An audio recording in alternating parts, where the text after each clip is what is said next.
आज तो ओकरा से पैसा लिए के छोड़े।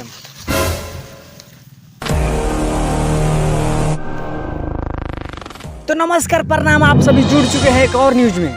तो आइए, हमारे साथ एक भिखारी जुड़ चुका है। क्या करा भिखारी को लिए रे? तो तुम्हें क्या करता ला? मैदान कर तो नहीं है, चल के देख ले। समझ रहे हो? समझ रहे हो आप? समझ रहे हो ना?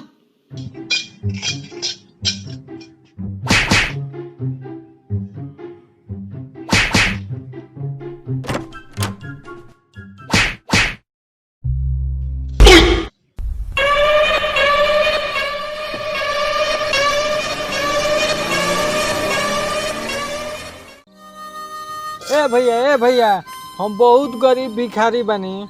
चल भाग, चला तो रोज के ये डरामा बा। रे ते हमरा कहली गरीब भिखारी समझत रही? तोरा के पूरा दिन दोपहर है, पूरा गांव में भरल बाजार में तोरा के गोड़ धो के पैसा हम ले ले। तो अब देखत नहीं कि के तिया पैसा ना दलीस।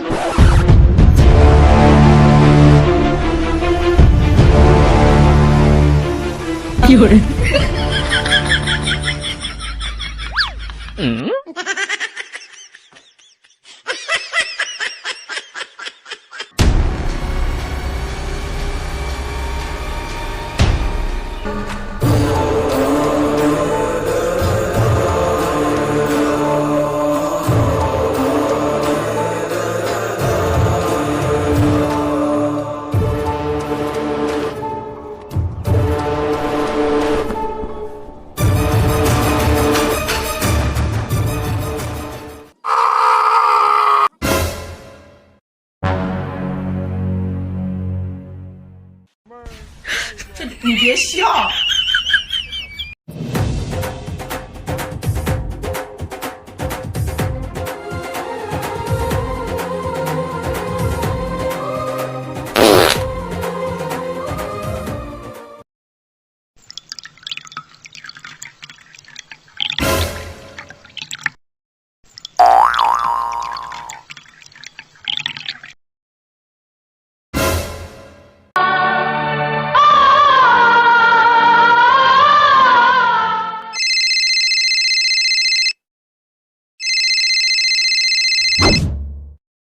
हेलो सर।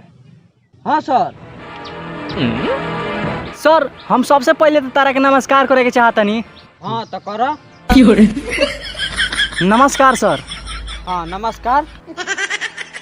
सर, हम ही कहे खातिर फोन कइनी कि तार लॉलीपॉप क्या कहली सर? हेलो हेलो बोलत क्या ना किस रे? सर, हम ही कहे के चाहतनी कि तार लॉलीपॉप के डिलीवरी ना होई।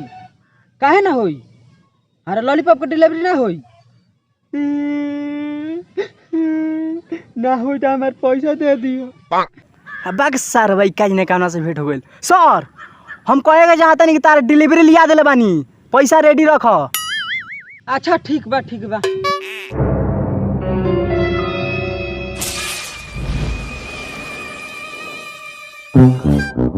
I think I know she like it 'cause you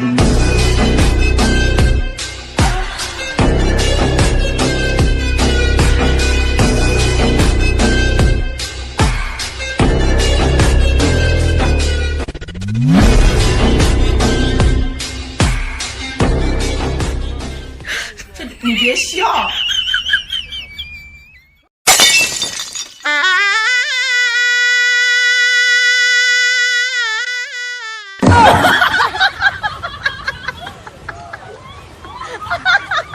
ए भैया भाई परसवा नु हमारा मिलल रास्ता में गिरल, तो सोचत नहीं तरह के लिया के देवे के। लो लो अपन लो।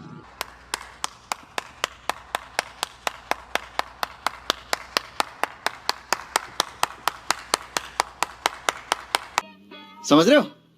समझ रहे हो आप? समझ रहे हो ना? हेलो गाइस, कैसे हैं आप लोग?